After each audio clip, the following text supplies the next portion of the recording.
Shalom, selamat pagi Bapak Ibu yang terkasih dalam Tuhan Yesus Kristus. Mari kita awali pagi hari kita dengan kita menyembah akan nama Tuhan kita. Kita percaya bahwa pagi hari ini Tuhan menjadikan hidup kita sebagai hambanya yang diberkati oleh Tuhan. Mari naikkan syukur kita pagi hari ini. Haleluya Yesus Tuhan. Pujian dan syukurku ku bawa padamu, dengan rendah hati ku persembahkan.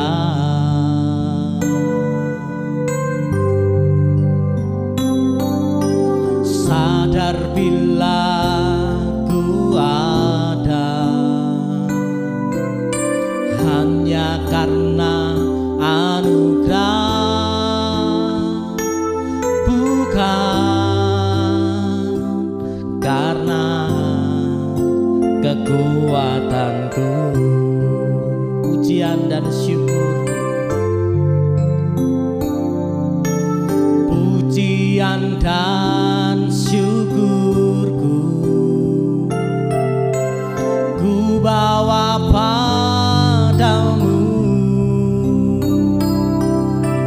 dengan rendah hati ku persembahkan.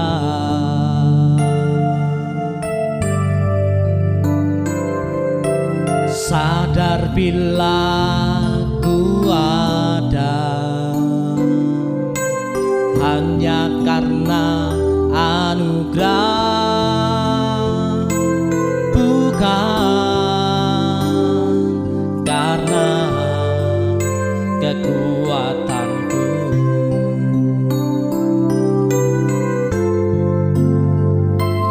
Ku tahu hidupku adalah penyembahan. Kau ciptakanku dalam kemuliaan-Mu.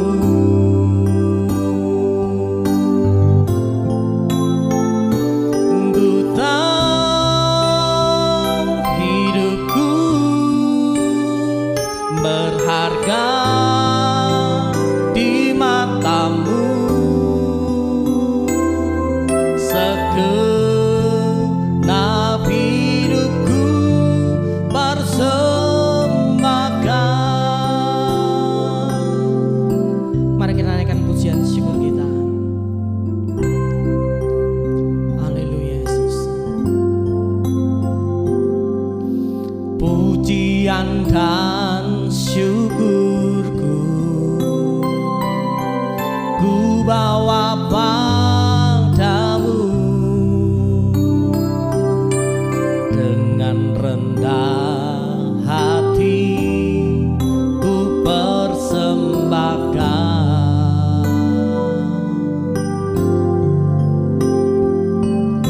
Sadar bila ku ada hanya karena anugerah, bukan karena kekuatanku.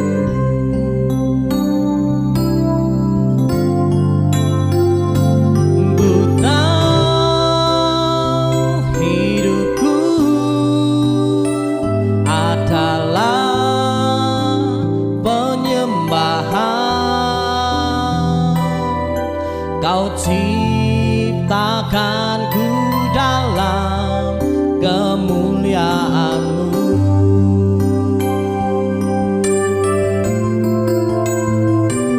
Ku tahu hidupku berharga di mata-Mu. Segenap hidupku persembahkan. Ku tahu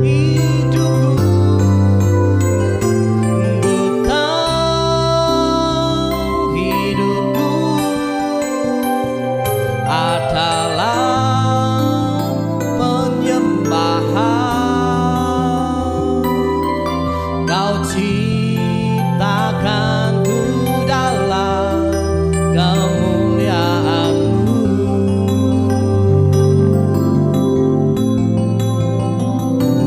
Ku tahu hidupku berharga di mata-Mu. Segenap hidupku persembahkan.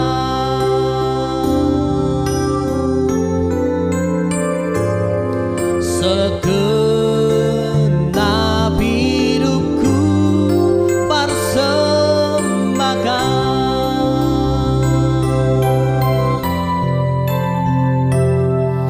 Segenap hidupku persembahkan. Haleluya. Kami bersyukur, kami persembahkan hidup kami, kami bawa hidup kami hanya padamu Tuhan. Kau pemilik setiap hidup kami. Haleluya Tuhan. Kami sembah nama-Mu.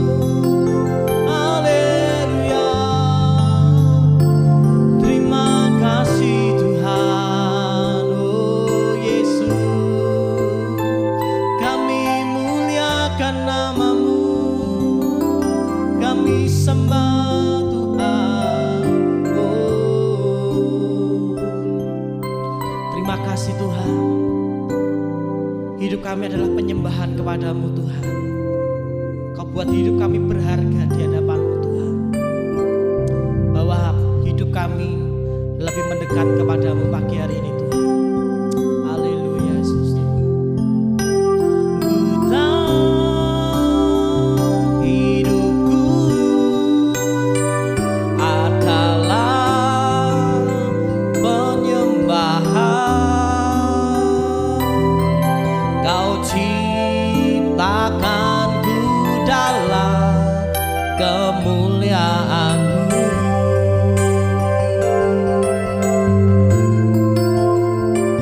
Ku tahu hidupku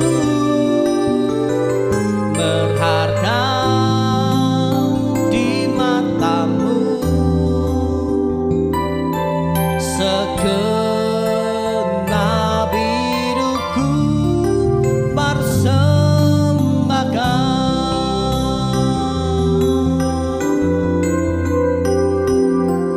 Segenap hidupku persembahkan.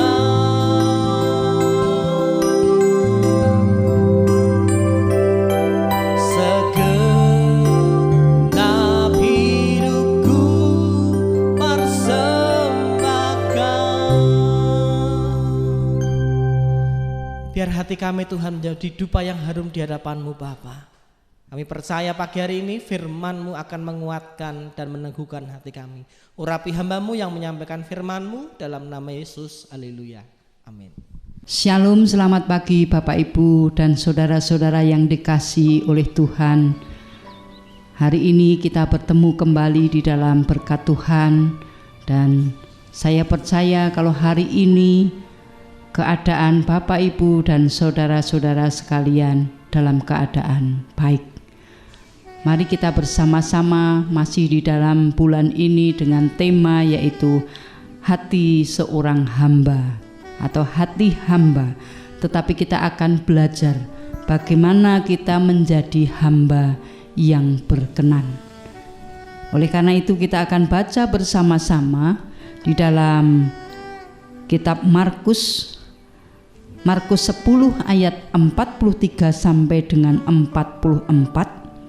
Yang demikian bunyi firman Tuhan, tidaklah demikian di antara kamu. Barang siapa ingin menjadi besar di antara kamu, hendaklah ia menjadi pelayanmu. Dan barang siapa ingin menjadi yang terkemuka di antara kamu, hendaklah ia menjadi hamba untuk semuanya. Bapak Ibu yang dikasihi Tuhan, Tuhan berkenan untuk mencari yang namanya pelayan-pelayan yang memiliki sikap hati sebagai seorang hamba. Dan bacaan ini, ayat ini tidak hanya ditujukan kepada hamba-hamba Tuhan, tetapi ini diberikan atau ditujukan kepada kita semua sebagai anak-anak Tuhan yang memiliki profesi apapun di dalam kehidupan kita. Jadi ayat ini yang jelas juga diperuntukkan bagi Bapak, Ibu, dan Saudara sekaligus untuk saya. Oleh karena itu, untuk mencari perkenanan Tuhan, kita harus memiliki yang namanya sikap hati. Sikap hati di dalam hal ini harus menunjukkan bahwa ada sebuah kesetiaan dan ketaatan untuk melayani. Hati yang taat pada setiap perintah untuk mencapai sebuah perkenanan Tuhan. Hamba yang berkenan. Bersikap hati-hati merupakan sebuah perilaku yang setiap melakukan segala sesuatu itu memperhitungkan dan mempertimbangkan tindakan yang akan dilakukan. Berarti di dalam sebuah pengambilan sikap atau tindakan itu memiliki satu tujuan, bagaimana meminimalkan sebuah resiko dan konsekuensi negatif yang mungkin terjadi. Nah, Bapak, Ibu, dan saudara-saudara yang dikasihi Tuhan, Tuhan tidak berkenan kepada anak-anak yang memiliki hati katakanlah sebagai seorang bos, yang artinya kita seenaknya memerintah. Tetapi bagaimana kita ini dipimpin oleh Tuhan menjadi orang-orang yang berhasil, bahkan bisa juga kita menjadi seorang bos tetapi memiliki hati hamba, hati yang mengasihi, hati yang melayani kepada orang lain. Bahkan Tuhan Yesus sendiri sudah memberikan teladan bagi kita. Tuhan yang sebagai raja di atas segala raja sudah memberikan contoh. Dia mati di kayu salib untuk menebus dan melayani kita. Karena anak manusia juga datang bukan untuk dilayani, melainkan untuk melayani dan untuk memberikan nyawanya menjadi tebusan bagi orang banyak. Bapak, Ibu, dan saudara-saudara yang dikasihi Tuhan, memang yang namanya hamba kita sudah kita ketahui apakah arti dari hamba itu, yang jelas memiliki kedudukan di dalam kedudukan yang sangat rendah dari segala strata kehidupan. Karena kerendahan itulah dia sampai akhirnya tidak mampu atau tidak memiliki kekuatan apabila ia ditindas atau dibuat hidupnya itu menjadi hal-hal yang sangat tidak baik. Karena begitu rendahnya, sehingga pada suatu ketika dimintai oleh tuannya, dia pun tidak bisa untuk menuntut. Nah, Tuhan tidak hanya melihat bagaimana pelayanan kita, tetapi justru Tuhan juga melihat bagaimana sikap seorang pelayan, sikap hati seorang pelayan. Sehingga melalui sikap hati itulah kita menjadi dituntun memiliki sikap hati seorang hamba, sehingga sikap itulah yang menjadikan kita ini berkenan di hadapan Tuhan. Oleh karena itu kita akan belajar melalui ayat yang sudah kita baca dari Markus 10 ayat 43 sampai 44. Di situ kita ditunjukkan bahwa kalau kita ingin menjadi besar, maka kita harus menjadi pelayan. Dan kalau kita ingin menjadi orang yang terkemuka, kita harus menjadi seorang hamba. Nah, kita untuk menjadi seorang hamba Tuhan atau hamba yang berkenan di hadapan Tuhan, kita harus memiliki sikap karakter tertentu di dalam kehidupan kita supaya membawa hidup kita ini berkenan di hadapan Tuhan. Yang pertama kita baca di dalam Ibrani 13 ayat yang ke-17. Taatilah pemimpin-pemimpinmu dan tunduklah kepada mereka, sebab mereka berjaga-jaga atas jiwamu sebagai orang-orang yang harus bertanggung jawab atasnya. Dengan jalan itu mereka akan melakukan dengan gembira, bukan dengan keluh kesah, sebab hal itu tidak akan membawa keuntungan bagimu. Hal yang pertama, bagaimana kita menjadi hamba yang berkenan, yaitu harus memiliki sebuah ketaatan. Taatilah pemimpin-pemimpinmu dan tunduklah kepada mereka. Itu mengajarkan kepada kita bahwa seorang hamba tidak memiliki hak untuk tawar-menawar. Artinya kita harus mutlak taat kepada perkataan tuannya. Dalam hal ini adalah taat kepada firman Tuhan.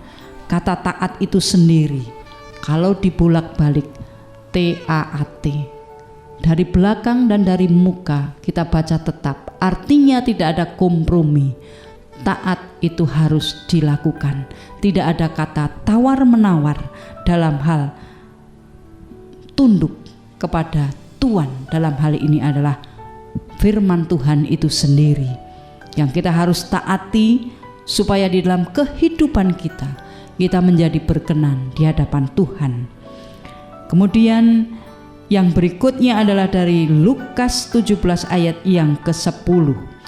Apabila kamu telah berbuat segala diperintahkan kepadamu, hendaklah berkata, kami ini hamba yang tidak layak menerima apa-apa. Kami cuma menjalankan kewajiban kami. Nah, di dalam ayat ini kita diajarkan supaya kita ini tidak memiliki rasa sombong, rasa tinggi hati, bahwa apa yang ada di dalam hidup kita, apa yang ada di dalam diri kita itu adalah bukan milik kita. Kita tidak layak menerima apa-apa, sehingga kita harus memangkas yang namanya kesombongan, tinggi hati. Kita harus melihat bahwa kita tidak memiliki apa-apa dan hanya menjalankan. Artinya di atas semua itu ada otoritas yang sangat berkuasa di dalam kehidupan kita. Sebagai seorang hamba, memang kita tidak boleh yang namanya sombong, apalagi membanggakan hasil dari kerja kita. Itu adalah sering kita sebut yang namanya tinggi hati. Tinggi hati atau sombong itu hal yang tidak disenangi oleh Tuhan, karena di dalam tinggi hati itu sifat angkuh, sifat sombong itu membuat diri kita tidak berkenan di hadapan Tuhan. Dan sikap sombong dan angkuh itu merendahkan orang lain, dan hal ini buruk di hadapan Tuhan. Maka menjadi seorang hamba yang berkenan, yang kedua adalah kita tidak boleh memiliki kesombongan, tidak memiliki hati tinggi hati. Kemudian yang berikutnya, supaya kita menjadi hamba yang berkenan di hadapan Tuhan di dalam melakukan tugas kita, yaitu memiliki hati yang bisa dibuka atau terbuka dan menerima kritik atau saran dari orang lain, sehingga kita menjadi orang-orang yang menerima hikmat itu untuk bertindak. Di dalam Bilangan 12 ayat yang ketiga, adapun Musa ialah seorang yang sangat lembut hatinya, lebih dari setiap manusia di atas bumi. Bapak, Ibu, dan saudara-saudara yang dikasihi Tuhan, untuk memiliki hati yang dapat terbuka, hati yang bisa menerima kritik, bisa menerima saran, itu adalah harus dilatih di dalam kehidupan kita, menjadikan kita orang-orang yang rendah hati, supaya hati hamba ada di dalam kehidupan kita, sehingga kita bisa menyatakan ketika kita mendapatkan sebuah kritik, kita itu tidak gampang untuk tersinggung, tidak gampang putus asa, tidak gampang untuk merasa bahwa diperlakukan dengan tidak baik. Itu adalah yang ketiga. Yang keempat, bagaimana kita menjadi hamba yang berkenan? Itu harus memiliki hati yang setia setiap saat dan siap untuk melakukan apapun di setiap keadaan kita. Bapak, Ibu, dan saudara-saudara yang dikasihi Tuhan, harus siap di setiap saat, artinya siap melakukan segala tugas yang sudah diperintahkan untuk kita, bahkan siap untuk diam, untuk tidak melakukan apa-apa. Artinya ketika kita harus diam, juga harus melakukan untuk berdiam diri. Bapak, Ibu, dan saudara-saudara yang dikasihi Tuhan, hari ini mari kita belajar untuk menjadi hamba-hamba yang berkenan di hadapan Tuhan, sehingga di dalam keseharian kita menjadi orang-orang yang semakin berkenan di hadapan Tuhan. Yang pertama adalah kita harus memiliki ketaatan. Kemudian yang kedua, mari jauhkan dari segala kesombongan tinggi hati. Jangan sampai kita menjadi orang-orang yang memegahkan diri di hadapan Tuhan. Kemudian yang ketiga, kita harus memiliki hati yang terbuka, hati yang mudah menerima kritik dari orang lain, tidak mudah tersinggung. Dan yang keempat adalah siap sedia untuk melakukan perintah. Dari situlah mari kita melakukan perintah, artinya kita melakukan kerja. Kalau kita tidak boleh melakukan sesuatu, kita harus diam, artinya kita setia. Bapak, Ibu, dan saudara-saudara yang dikasihi Tuhan, itulah hari ini kita dibawa menjadi orang-orang yang memiliki hati hamba, supaya kita semakin hari dibawa untuk berkenan di hadapan Tuhan. Selamat memasuki hari ini dan mendapatkan perkenanan dari Tuhan. Tuhan Yesus memberkati.